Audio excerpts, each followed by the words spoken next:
Liberal documentary filmmaker Michael Moore is at it again, but this time what he's calling for is completely over the top. It's offensive and frankly downright weird and horrific. Now the left-wing lunatic is now advocating for the release of the crime scene photos from the tragic school shooting in Newtown, Connecticut, and he's doing so, why? In order to push the left's gun-grabbing agenda. Now in his column entitled America, You Must Not Look Away, How to Finish Off the NRA, Moore writes in part, quote, when the American people see what bullets from an assault rifle fired at close range due to a little child's body, well, that's the day the jig will be up for the NRA. It will be the day the debate on gun control will come to an end. There will be nothing left to argue over. It will just be over, and every sane American will demand action. Now, the crazed liberal goes on to describe what the photos of the murdered children might look like, and he ends his rant with a message to the NRA advising the group to pack its bags if the photos are released. Here with reaction, Fox News contributors Leslie Marshall and Tony Sayegh is with us. Good to see you guys. Good to see you. Obvious what he's doing here. First of all, he hasn't been in the media lately. He's kind of become irrelevant. So he's kind of attention-seeking here, politicizing a tragedy. Obviously, he cares more about his political agenda than he does about families that have suffered enough already. To put parents through that, he'd really want that to happen, releasing the photos. Does he not care about the other people involved that have experienced all this pain already?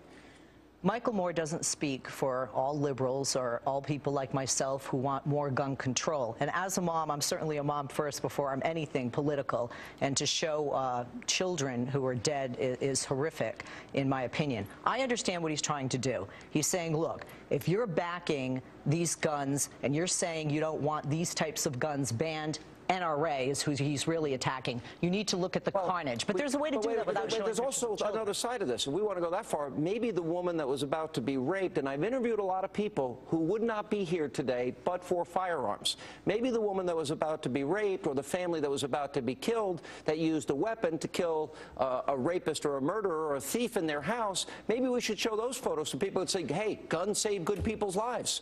Do we want to do that? But the statistics show that the guns are not used. This is the statistics not true. are lies. No, your statistics on the left are lies. Sean, well, let's play out the scenario with exactly what you just laid out. What if the NRA would have taken these images and said, we would not have had this tragedy if an armed guard was standing in front of this school? It still would be wrong if they did it. You could make a point, and you and I could have our honest disagreement about gun control or more school safety via armed guards. That's fine, and that's legitimate. Newtown forces us to elevate this conversation. What Michael Moore does is use these children not as victims, but as political opportunities to put forward an agenda, which the title says it all. It's all about ending the NRA's power.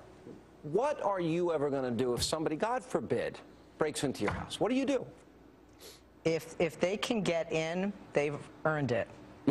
They've earned it? Earned what? It's very difficult to get into my home. You get my point. You're in a house, somebody breaks in. How do you defend yourself and your family? But Sean, that's what the Second Amendment in our Constitution is great, because it all has to do with our freedom and freedom of choice. Yours to own a gun, mine not to own a gun. Why are we even debating this? We have alarm systems. Trying to take away my right to keep and bear arms, the arms that I want. I'm a law-abiding citizen, and by the way, a marksman, and I've been trained in the use of a firearm since I'm 11 years old. But Sean, this isn't just about that. When we talk about, in my opinion, when we talk about legislation, in my opinion, it's a comprehensive package. It's multifaceted. It's not just about banning certain weapons. Wait a minute. We have a vice president of the United States that's telling people to take a shotgun and shoot it through a door, not knowing what's on the other side. There's a guy, Pistorius, who claims he did the same thing. That's not how you use a firearm. Secondly, a lot of women, if they weigh 100 pounds, 120 pounds, they're going to be right back on their rear ends when they shoot a certain shot. An AR-15 will not put them on their backside. But they can't carry a shotgun in their purse. No, I'm saying if it's in their home. In their home to defend themselves. But Sean, this is the exact missed opportunity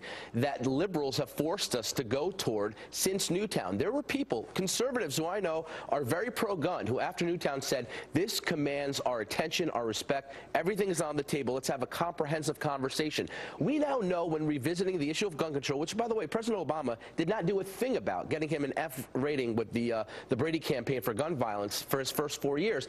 We now know that really increasing rational laws, and Connecticut had an assault weapons ban. Connecticut had gun-free schools, which Newtown was in. Connecticut had among the strongest gun control laws. We know just by making more rational laws, we're not stopping irrational actions. Leslie, let me ask you a question. Yes. You wouldn't want to protect yourself and your family? I want you protected. I am protected, but I don't need a gun to be protected, really? Especially because the statistics that you don't like or believe, the gun is more apt to be used on me or by me. Listen, I will urge you to read. That is absolutely not true, because what they're counting about is all guns that are used in homes. That means criminals that have used them. Those statistics are skewed. Can I tell you something military guys have told me, and others that are marksmen like yourself? It's very different, Sean, shooting a human being than a target. When they wake you up in REM stage at 3 o'clock in the morning in your house, you're scrambling for the gun and the ammunition if you're responsible, and you're storing them separately. Many times the perpetrator will win. Leslie, I think the people, that might be your choice, but don't take away my choice. I'm not taking away your choice. That's exactly right. Dianne Feinstein would. Limiting it. We gotta Background check. Thank you.